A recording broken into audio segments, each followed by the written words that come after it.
Spectres, welcome back to another great, wonderful, marvelous week of the Mass Effect Lorecast. I am your host, In7 the Legend, and I am emphatically trying to include other adjectives to describe this show because I realize that I have used exciting far too much. Genesis is my co-host as always, and Genesis, how are you doing? Enthusiastically good tonight. All right, we're breaking out the thesaurus, and that is not an alien life form. So we started episodes on Aria's lore from the comics, and then we got totally sidetracked. But here we are, 14 weeks later, and we're coming back to finish the job. Not the only job I want to finish with Arya, but that's where we are. Okay, 14 weeks? Seriously? That's a really long time. I didn't realize that it had been that long since we talked about Arya, but I also didn't realize that we'd been doing the show together that long. And now I'm trying to think back of when we started doing this together. When is our 1 year? I want to say it's around the new year, isn't it? It's around January at some point. That's right. New year, new ME. Yeah. See, I remember. That was a test. I know you well enough. It wasn't a test. I honestly forgot. Yeah, okay. So when we left off with Arya, what were we talking about, Genesis? So we had discussed the first half of the Invasion comic, and that was where we see a Cerberus ship invading Omega and having an adjutant on board. We met General Oleg Petrovsky and an Agent Ash, both of whom were human Cerberus agents working on taking control of Omega, but in their own separate ways. And the iconic line that we left off on was the elusive man telling Ash, "I am ready to start the real battle for Omega." Oh, okay. Right. The mask comes off because at this point, Arya was totally under this impression that Cerberus was, quote unquote, there to help with the adjutant invasion. But it's completely reversed now. The game is afoot, so to speak. We're all over the place literally tonight, and yes. I'm here for it because that theme also will follow through. Yes, it will. So the plan is in action. Agent Ash has, and I think goes by both Agent Ash and Colonel Ash, but Colonel Ash has now stopped pretending to, quote unquote, help Arya and Omega and get rid of those adjutants, but Arya is still in orbit with Petrovsky under this impression that Cerberus is there to help. So really interesting detail here in the prelude to the second half of this Mass Effect Invasion comic that we're referencing. The narration mentions that those Cerberus invaders who are flying ships toward Omega, have come from beyond the Omega-4 relay. Now, Arya thinks that those are adjutants flying those ships. It's Cerberus, of course, but regardless, Cerberus is coming from beyond the Omega-4 relay. So that's kind of surprising, considering that I don't remember any scene in the game specifically on camera where it shows Cerberus has a base there. It's true. I don't think that we see it, but we know that Cerberus has definitely sent ships there because that's where they got some of the data that we received from Mass Effect 2 and knowing all of that. And then again, this time frame is in between the events of Mass Effect 2 and Mass Effect 3. So we got to think about what's going on in that as well. But obviously before the relay got disabled or destroyed. And that's how they got the Human Reaper. So it's no surprise that they went there. What I guess I am surprised about is they amassed such a force there that they could use it to stage the invasion of Omega. I mean, what better place to do that, right? Other than beyond the Omega-4 relay, which is technically so far from Omega, Arya might never have suspected it. And yet it's a backdoor right into Omega. And a backdoor right onto Arya's mainland of holding. Yeah, probably a lot of people wondering about that back door after seeing The Matrix, but I won't go down that road any further. Now, okay, so Arya is on board Oleg's ship, which is named the Cerberus. There's a ton of mythological references here, by the way, and she does not realize the invaders are Cerberus. She's under the impression they are adjutants. So the Cerberus and Arya's merc ships are getting absolutely decimated. And the Cerberus itself is nearly falling apart, and that leads Arya and Oleg to debate strategies here. Should we advance toward Omega, just try and plow through that line and risk death before we get there? Or do we back off? And if it's the latter, then where would we even go? I don't think it really takes a lot of imagination for anyone who hasn't read this comic to understand that Arya doesn't want to back off. That's really not her style. So she suggests that they disable or somehow take out the mass relay. And surprise, Oleg is not a fan of that idea.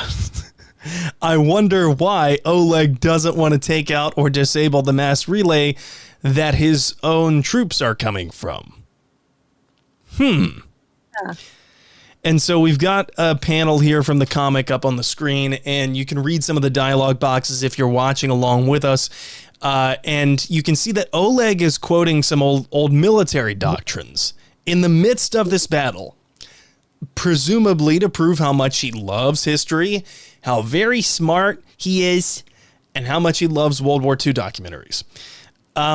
But he then tells Arya that the Cerberus is fitted with the right IFF to travel through the Omega-4 relay in retreat. And he spins this as, well, we should go to the source of these invaders to find a solution. Well, okay. So the source to find this solution.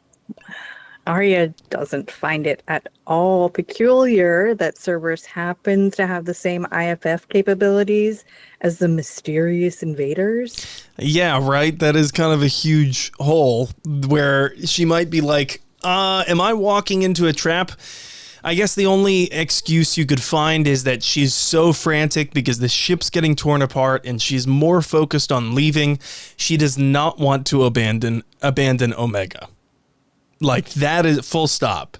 It doesn't matter. She doesn't want to abandon her station because she is Omega, if you remember. So, but ultimately, this isn't up to her because Oleg is flying the ship and it's on fire. So there's little time to think here. And at the same time, Arya's second in command, Anto, is monitoring this whole situation from the control room on Omega. And he sees Arya's transponder go through the Omega-4 relay, and then Anto gets an idea. Oh, isn't he the little enterprising Solarian? Well, or you mean Batarian, but, well, Arya's gone. I see an opportunity. Well, that sounds more Krogan. I don't think I can do the Batarian voice, but he sees an opportunity. He's like, it's time for Anto, whatever his last name is. It mentions it in the comics. I can't remember it. It's time for Anto to take control. And so he starts basically turning on Arya the second she's gone. So now it's his plan that in Arya's absence, he's going to become the Pirate King. Yeah, no. There is no Pirate King of Omega. That's not going to happen at all. No, like bro, calm down. You are not on screen enough in Mass Effect 2 to become a main character. What are you thinking? Come on, dude. I see that Maya has decided to make repeated appearances on the Lorecast. Uh-huh. She's the third co-host to this podcast, I swear. For those of you just listening along, I can see Maya's striped tail with a white tip extending just above Genesis's mic and now wrapping around her neck. Now it's in her nose. Hi, Maya. She wanted to be included in the conversation about Arya. She's got a thing for Arya for sure. So Well, I understand. To be fair, who doesn't? But Arya and Oleg, they arrive at a Cerberus station once they get past that Omega-4 relay, which the narration reminds us is the most inhospitable environment in the galaxy for a few reasons. Number one, deadly radiation. Number two, the immense debris fields that will tear a hole in any ship trying to go through it. And number three, the supermassive black hole at the middle. So it is really, truly a feat of engineering and technology that Cerberus could build anything here, let alone an operational base.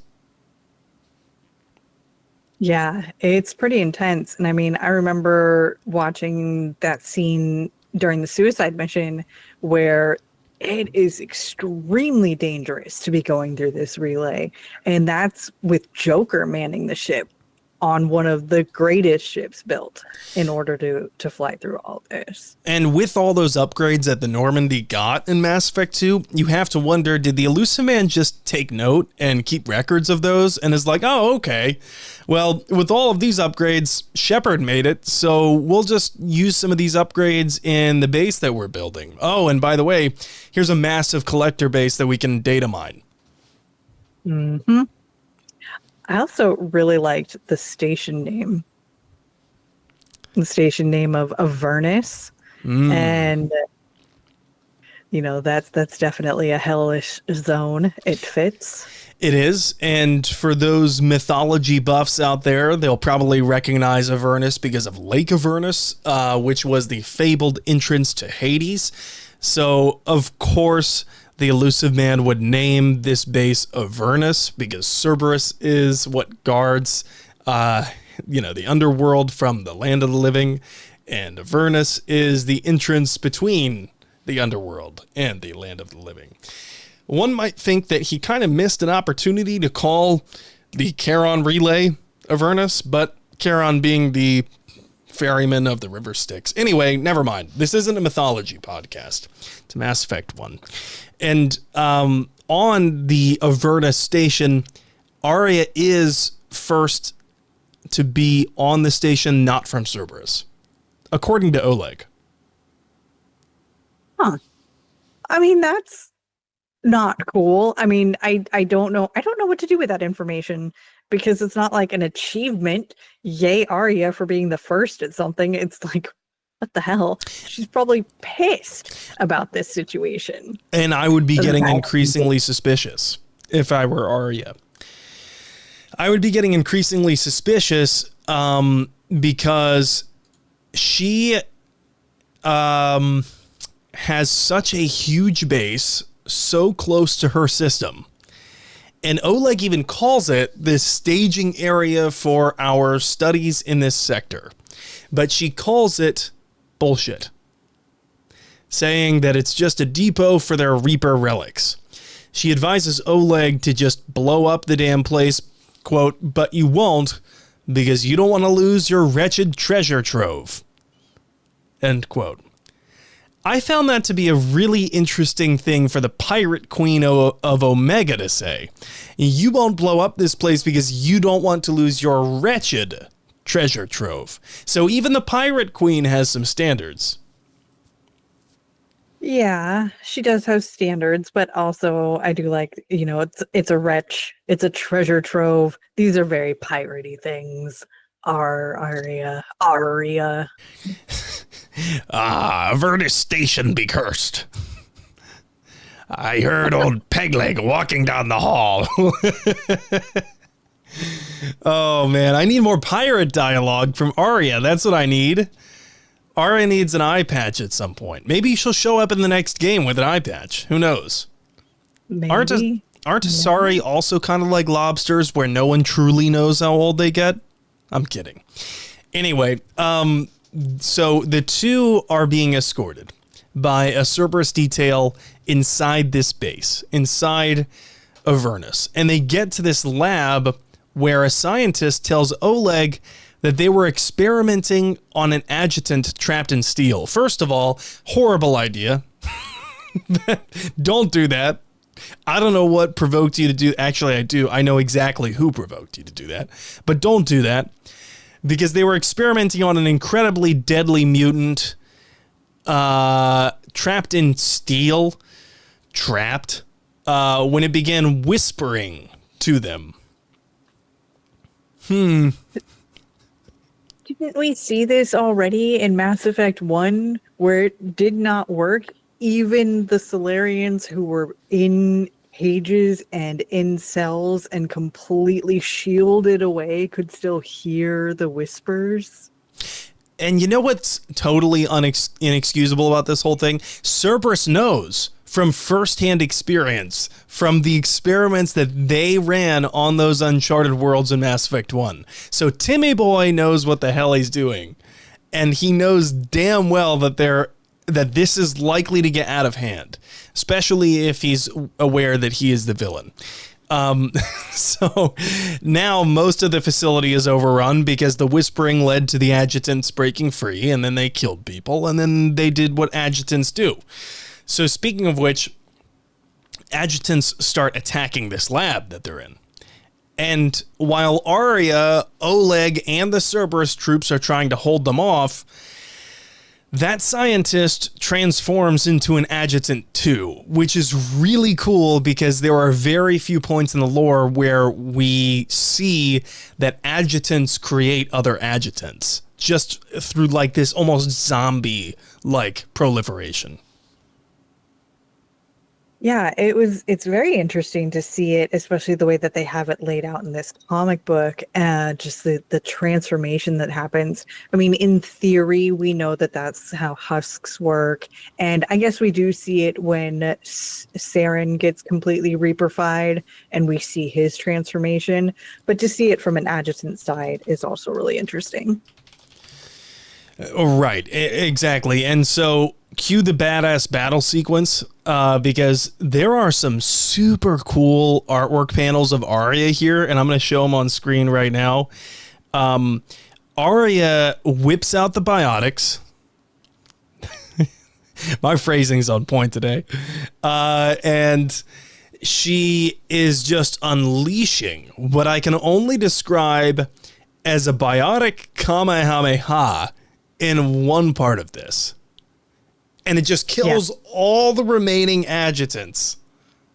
But as we know about biotics, the harder you push, the harder it pushes back on you. My phrasing is on point. I'm really not trying to do this. These just Freudian slip after Freudian slip for me today. But it knocks her unconscious. And so Oleg is tending to her, and he then orders the crew to get a medic, which you might think is rather chivalrous and magnanimous even for a Cerberus officer to do, especially for the Pirate Queen. But you would be wrong, because he then gets a call from Timmy Boy, and the elusive man tells him that we actually don't know what's said on the other side, but he ends the call, Oleg ends the call, and then starts carrying Arya away. And Oleg is saying to Arya, I guess, even though she's unconscious, so Oleg is saying, "Not much of a reward for your efforts here, my dear, but the fortunes of war are what they are. I'm sure you, of all people, will understand." I really just don't like this guy. I don't like him. I mean, I know why I don't like him, but this just adds to it. He's got like big, he's got like big Plenty of Fish 50-year-old creeper vibes. Is that just me? He's also giving off, "Oh, I've read that before. I know what you're talking about." Or, "Oh, you haven't read that book. You only watched the movie. Wow." Yeah. He is I am very smart, and that he wonders why he's alone. This guy is so very clearly single. Yes. This guy is so clearly single. He's the guy who you have worked with, who goes on and on about his extensive wooden duck collection at home. I prefer rubber ducks. Thanks. I'm going to walk out on this conversation. Okay, that wasn't a personal attack. That was actually, I was drawing from a little bit of experience there. And sorry to that guy if he somehow got interested in Mass Effect and he's listening. But anyway, you get my point. I do. They're walking away with an unconscious Arya, and she wakes up, and there are some biotic dampener handcuffs on her. And Oleg is standing right next to her. Crisscross, right?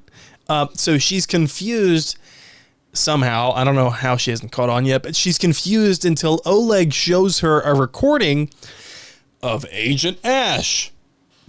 Last she knew, he was in custody on Omega, but it turns out he broke free, killed some of her mercs until he got to Omega Control, and then he killed most of them too in Arya's command center. And then he gets on the PA and he announces to Omega that Cerberus has killed the last of the creatures threatening Omega. I'm just imagining what Ash's voice sounds like because we don't see him in the game. But Cerberus now considers control of this station vital to protecting the galaxy against the Reaper menace. Wow, we have different voices for this character in our heads. Can I hear yours, please? Oh, see, for me, he's actually a really well drawn out character and is kind of attractive. So I definitely heard something a little bit more suave in my head. I was thinking like Empire from Star Wars. Mark Hamill voices this man for me. Really? Okay, so I was thinking more like Domhnall Gleeson's character from the newest Star Wars trilogy. Who did he play? I can't remember his name right now. He's like an officer.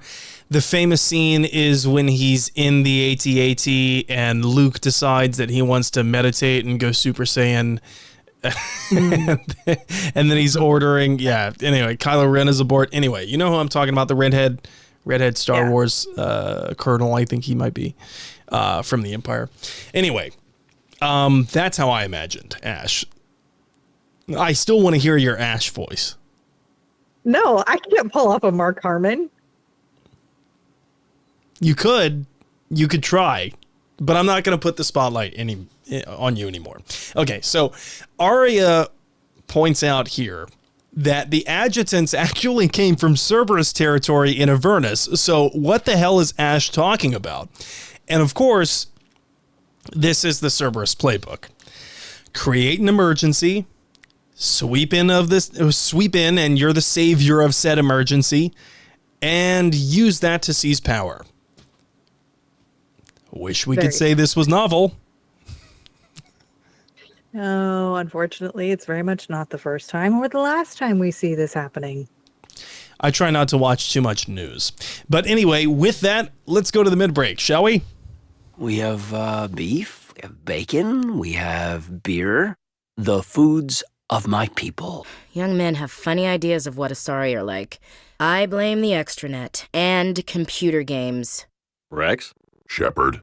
Grunt? Shepherd. Rex? Grunt?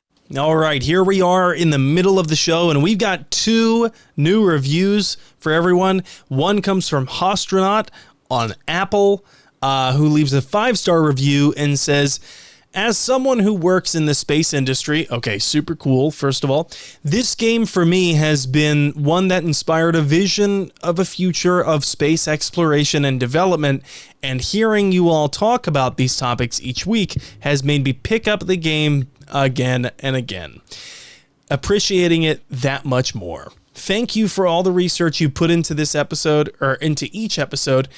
And at this point, I am wondering to myself, how many more topics can you cover left in this game?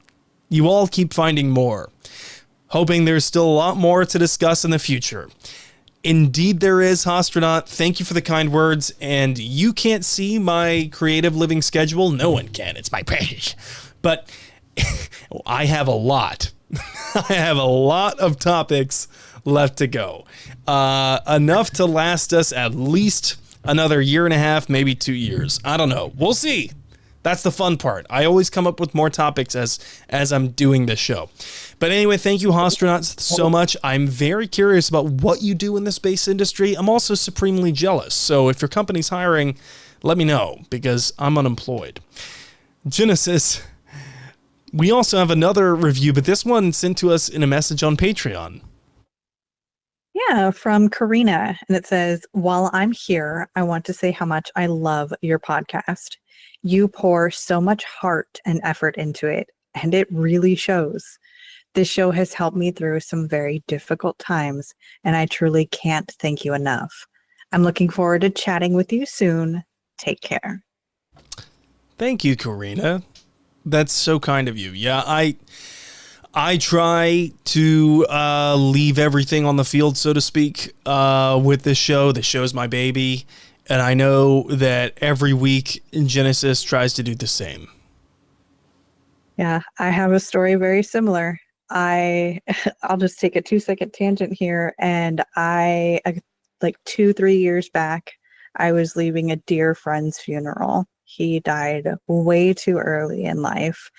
And I had been mindlessly listening to the Lorecast on my way to the funeral, paused it, left it off, got back in the car after the service, and I heard you and Tom just laughing at some corny joke. I don't even remember what the joke was, but the combination of just like this dark mood that I was in, and then the laughter that was pouring over my speakers just had me cracking up right along with you guys. And I was like, thank you. I needed that in this moment, and you guys were literally right there for me. You never told me that, that story. That's the first time I'm hearing it live right now. And I feel humbled, because I remember listening to the Elder Scrolls Lorecast. This is going to be like a domino, like a Matryoshka doll of, of, hey, I was going through this traumatic experience and I found a podcast. I was listening to the Elder Scrolls Lorecast when I was going through a little bit of a rough breakup. And I just remember being able to completely take my mind off of it and like getting lost in the lore of the Elder Scrolls, which I love it so much. So it's unreal to hear that this show has had that effect for other people. But I'm hoping that we can continue that tradition and helping people through their workday, helping people through this or that. And if that's you, then you can leave a 5-star review. Hopefully 5 stars. Maybe it's 4 stars. Maybe it's 3 stars. I don't know. But if you do leave a 5-star review, we'll read it out here in the middle of the show. You can leave it on Apple. However, we have been pulling from Spotify comments recently. And you can also, if you're a patron, just send us a message on Patreon like Karina did. So thank you to Karina. Now, Genesis, I have a voice line that I want to quiz you on. And I think this is a pretty good one. So, all right, let's go ahead and play this. And I'm stalling to give Genesis time so that she can unmute the stream and hear it on her end. She's giving me a thumbs up, so I think she's ready. Anyway, here we go. I think that story would be perfect for you. The hidden dark side of the most beautiful race in the galaxy. All right, I'm going to play that one more time, both for the chat and both for Genesis. So here we go. I think that story would be perfect for you. The hidden dark side of the most beautiful race in the galaxy. All right, Genesis, you got 2 plays. Do you need one more? Sorry, there's the 6-second delay on Twitch, so you keep like talking right as the final parts of Samantha Trainer speaking. So I know that it's at ME3, Samantha Trainer talking at some point. We just don't know the exact scenario. So if you could play it for one more time and then Wait until I give you this. Yes, you're 2/3 of the way there. I'll play it one more time. I'm going to reply to something on Twitch. I think that story would be perfect for you. The hidden dark side of the most beautiful race in the galaxy.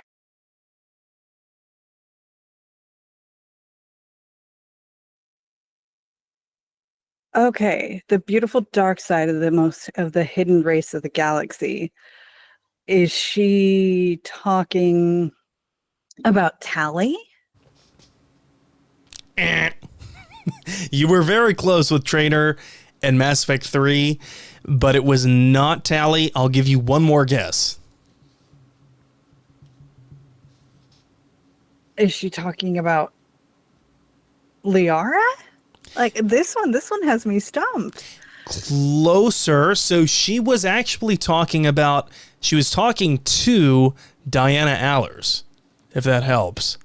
And Allers was doing a story on the Ardat Yakshi. Oh, okay.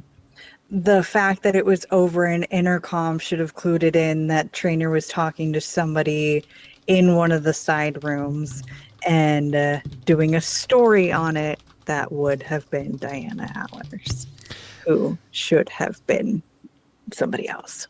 But yeah. So I was like, okay, this is obscure enough that it's not going to be like an easy kind of low-hanging fruit. But anyway, I'm glad I got you. This one's going down in the history books. All right. So that brings us to the point of the mid-break where we thank our new patrons. We have 2 new patrons, Aspire for More and Butts, which is a really fun name to say. Butts is our newest Shepherd tier patron. So we've got some Shepherd Butts on the way. Hopefully we see Shepherd Butts at our end of the month patron chat. And we have our tier 5 patrons besides Butts to shout out William, Superfly440, Retrobot, Lieutenant Tocino, Kira C, Ed Boy, and Draco. Thank you all for your continued support of this Lorecast. And with that, let's get back to the rest of the show. After time adrift among open stars, along tides of light and through shoals of dust, I will return to where I began. Solarian reproduction different, very little sex drive. If intended to try human, would try you. Ow, my pancreas. And we're back. And now we've got a real situation on our hands. Omega is being occupied by Cerberus, and Arya is in captivity on board a Cerberus station in the deadly heart of the galaxy. Genesis, what happens next? a lot. You kind of went over a little bit of this already, but I'll kind of summarize it in how I was reading it because we view things differently, and I like that about us. This may be standard Cerberus practice, but standard Omega protocol is to seize the opportunity. The Blue Suns and Blood Pack are already pushing back against Cerberus, not only to regain control from them, but also to take it for themselves. Arya really is the only one who can keep them civil, working together, or at least working towards the same goal. So the thing here is that I don't think anyone should be surprised that Arya's gone. All of a sudden, Cerberus is an absolute shit show. Because you've got the Blue Suns, the Blood Pack, and the Eclipse, who were all waiting in the wings, and the only person who had a iron fist that kept them in line was Arya. Now Arya's gone. So we've got this power vacuum, right? And all hell is breaking loose. Meanwhile, the adjutants are there, and Cerberus is there. But it's not really like the Blue Suns even care that Cerberus is there. Right. They are definitely taking Omega for themselves, not necessarily because, I'm fighting against Cerberus. No, they see Cerberus as an easy opponent to take over and therefore gain the control of that part of Omega. Right. So I remember a couple panels in this comic where Agent Ash goes up with a Cerberus escort in the middle of a firefight between Blue Suns and Blood Pack, and goes up to a Blue Suns merc and basically goes, "What the hell is going on here?" And then the Blue Suns are like, who the hell are you? Basically, it's like they're like, we're a little busy. We're fighting the Blood Pack because when the Adjutants invaded, we tried to push them back, and then Blood Pack, we were in Blood Pack's territory. At least some of us were. Blood Pack got pissed off, tried to kill us. Screw them. We're gonna try and kill them. And then Agent Ash is like, oh my god, and then walks away. Which is pretty much the panel. Like, if you read it, I'm totally paraphrasing here, but meanwhile, all of this is going on, and Arya is thousands of AU away, and she is on Oleg's ship, right? Yes, she has been knocked out and placed in biotic blocking shackles. A rigger has suspended her by those blockers that cover her hands to her elbows and a second set around her ankles. Hey now. Hey now. It's actually done really cool in the artwork as well. Seeing these, it almost looks like biotic fields that are holding her in place. And I think it's drawn out really well. I would tend to agree that I like the way that it's drawn out. However, I do have to mention that during this panel in which I'm seeing it, and I wish I had taken a screenshot of it right now, I have to wonder, why is Arya being held horizontally in these biotic shackles? I mean, and she's not just being held horizontally, but she's spread eagle. Mm-hmm. I mean, there's a weight distribution that's involved in rigging, and it being held upright spread eagle is more strain on your wrists and you can dislocate your shoulders. Having your center mass being distributed that way is actually a safer practice. I'm not going to ask how you know that. I'm not. It's just weight distribution. Yeah. Anyway, what does Oleg say? Oleg says that no one has ever realized how biotically capable she is, and that no one has ever truly known her true power level. And that kind of raises some interesting flags because we see how strong Arya is in the games and in these comics, but Oleg is saying that there's even more to her that we haven't seen yet.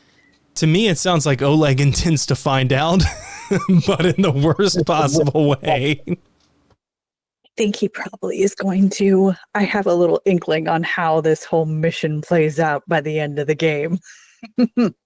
Yeah, right. You could say that again. All right, but Arya, of course, does wake up for this. And her first question is actually, how long has she been out of it? And the only way that Oleg responds is that it was long enough for him to read a physical book version of War and Peace. I don't think we have seen a physical book in the trilogy, like in the game. I do have to correct you on that. So there are a couple times where we see books. Number one, the gift shop in Mass Effect 3, I believe. And then also aboard the Normandy in Mass Effect 2 in Kasumi's quarters. Do we see any of them actually reading it? Because there is also like the little library section in Caden's bedroom in Mass Effect 3, but I don't think we ever see them holding and reading a physical book. No, I don't. Come to think about it, I don't know if that was in their animation repertoire. I could be wrong. I don't know. But anyway, Oleg, you were out long enough for me to read a physical book version of War and Peace. Like, yeah, we get it, dude. You're very smart. You're very well read. My God, is this guy annoying. You were out long enough for me to read the book version of War and Peace. There you go. I'm trying to give you the... Oh, that's the wrong character. Mark Harmon is Ash, not Oleg. Yeah, there we go. That was the Mark Harmon thing. Anyway, skip back to like the first half if you want to have that in context. So, Arya is not dull. So and I imagine she hates being talked at like this while she's restrained and Oleg is flaunting his rather lack thereof intelligence. Yeah, because not only is our queen strong, she's also very intelligent. And she quickly works out that the adjutants weren't just a mistake that escaped, but probably part of the elusive man's plan to take over Omega. And then we see another doctor that is about to place a mental blocker in Arya's head. And so that way, not only are her biotics controlled, but what if she has biotic capabilities that don't require her hands? Some people can just send thoughts. Some people can blast center mass instead of creating a ball Kamehameha style through your hands. I think I know now why Arya was at first an exotic dancer. Yeah, she does have a great center mass. And apparently biotic capabilities that do not require her hands. Of course, our pirate queen, she shows off yet another level of epic by throwing her head back and busting the face open of this doctor. It's a great moment. So she breaks free from her restraints. And Spoiler. we see... I believe this whole damn podcast is a spoiler alert. No, Oleg has a chat with Timmy Boy, and he all but confirms Arya's suspicions that the adjutants were a setup, which seems to actually surprise Oleg. That is surprising. Yes. The fact that Oleg not the fact that he didn't see the elusive man's plan coming from a mile away, but it's not surprising that he wasn't let in on this plan because we all know how much he loves to compartmentalize. So, but the fact that Oleg didn't see right through this like Arya did, that is surprising. And for me, it's surprising that Oleg wasn't clued in on this, because Oleg has such a level of authority of command over this entire operation that you would think that the elusive man would want his general in charge in the field to understand that the adjutants were a setup. But yet again, we find this situation in which, you know, we saw it in Mass Effect 2 with the elusive man lying to us about the Dormant Reaper and numerous other things, lying to us, omitting the truth. And he does it again to Oleg. So I guess we should consider Shepard not special at all in that. Even Shepard was lied to. Of course, Oleg is. Yeah.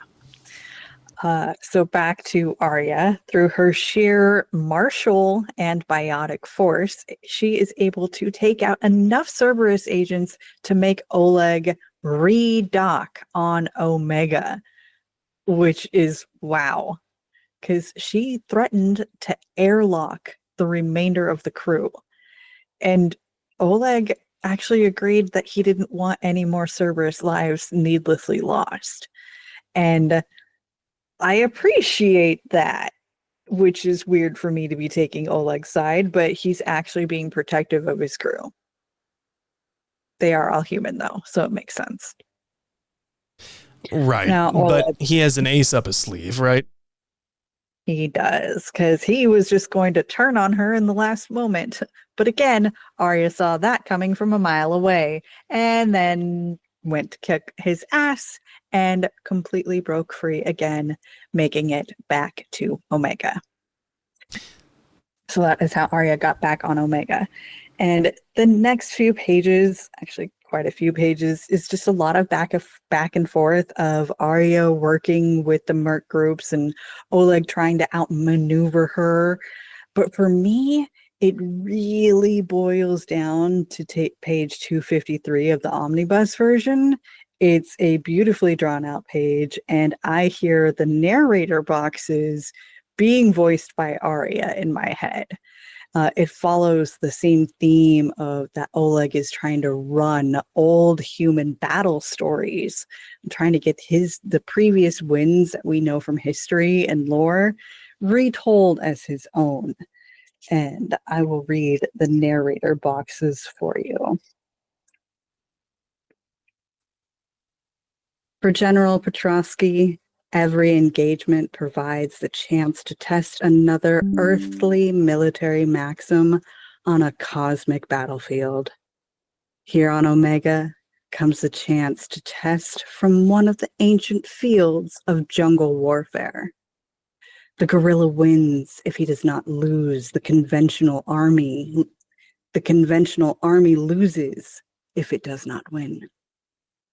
Cerberus is not the system's alliance, but there is much about its military that is conventional, highly skilled, regimented, professional, ready for anything except a battle in which none of the normal rules apply.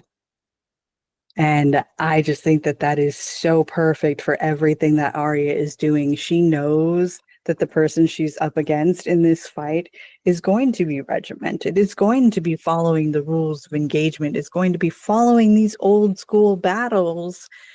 Except we're on Omega, baby. Those rules don't apply. So Arya was able to combine and command all of Omega's mercs. She set up a glorious trap with a Blue Sun's hideout, but it was being guarded by a Blood Pack Varen and Eclipse mechs. It was the third squad of Cerberus that she had taken out through pure ruse and ploy. And that is my pirate queen. I had shown that panel up on the screen because there's so much action happening in just those 2 pages. And of course, this is like the perfect cat and mouse game, or should I say like immovable object and unstoppable force game, between Oleg and Arya, where Oleg is so rigid, right?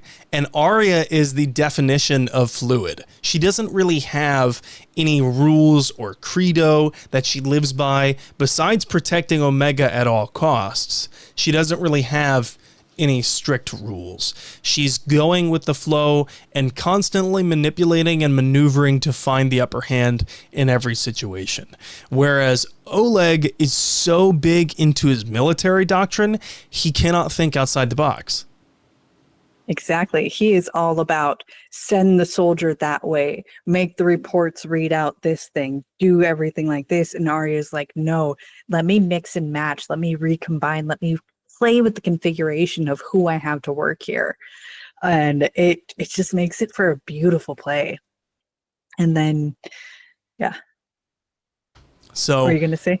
I was just going to say that it also plays to Arya's talents that she's not commanding just one force. She has the Blood Pack, the Blue Suns, and the Eclipse, among other mercs, who all have different talents. And Cerberus is at least a one-trick pony in terms of they have their specialists that they seem to only use against Shepard.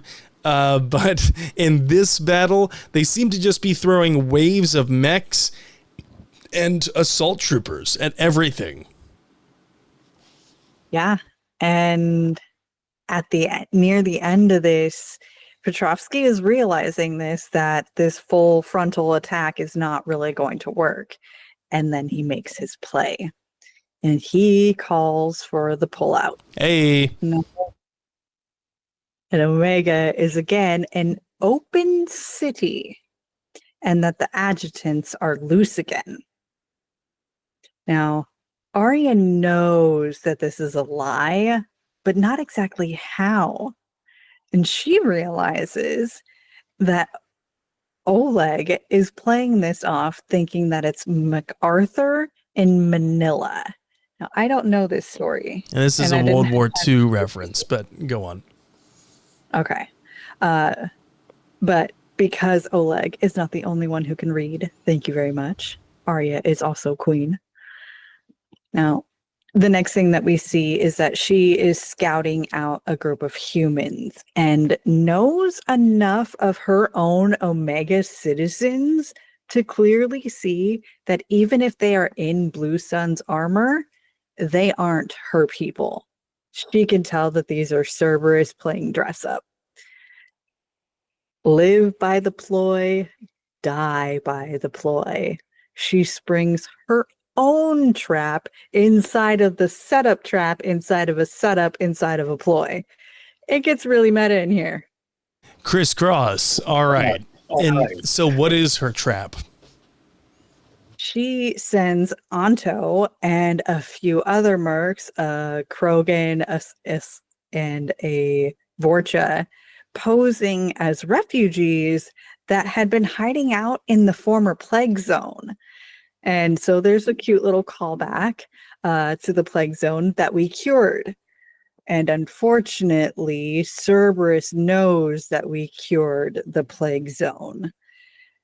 So they know right out the gate that these are not refugees.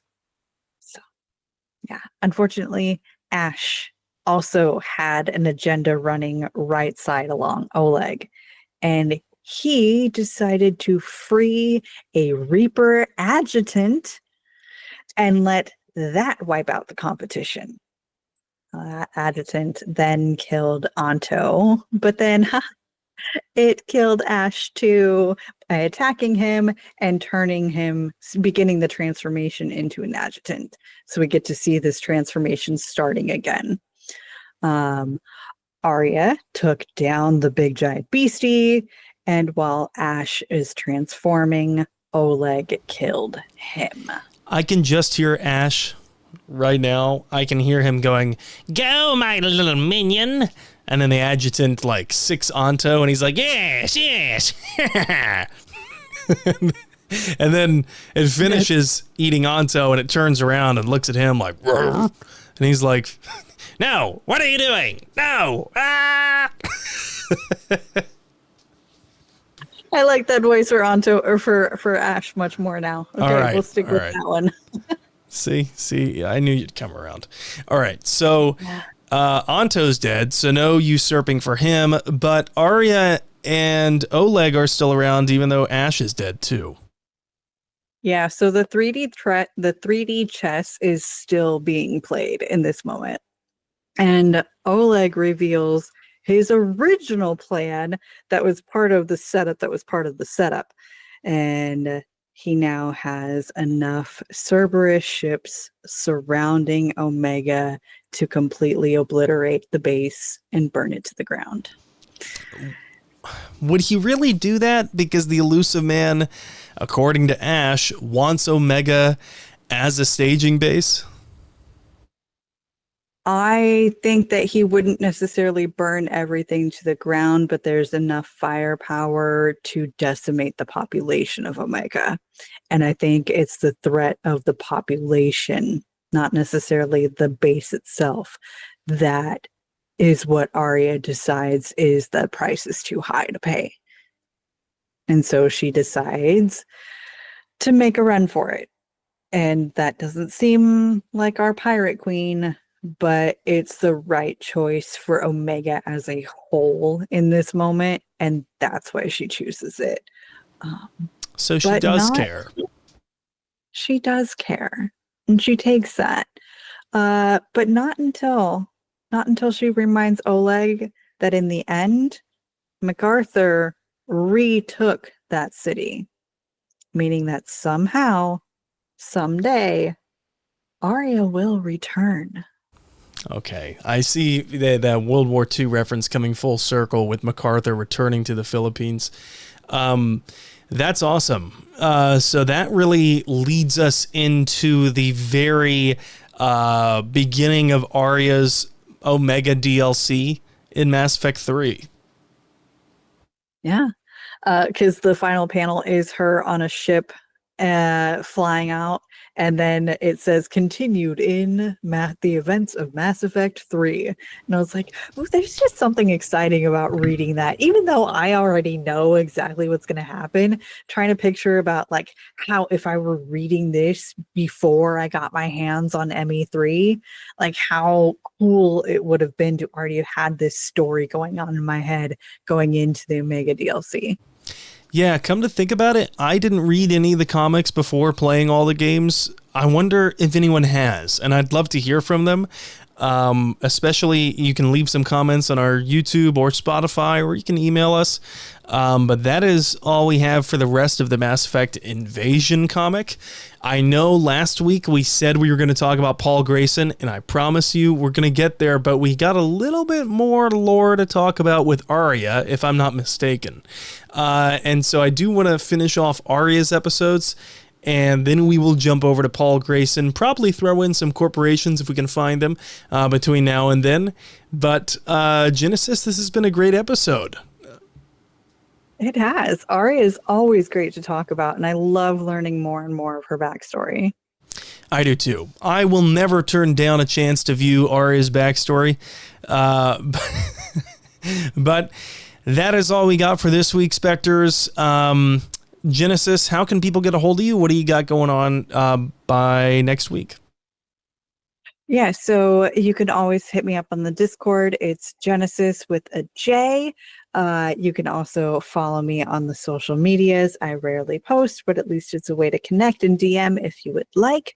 You can also catch me on the Two Girls, One Ship podcast, where we analyze, rate, and review all that the world of video game romances has to offer, and the Cyberpunk Lorecast, where we explore the foundations of the past, the state of Night City today, and the news of the future for all things cyberpunk.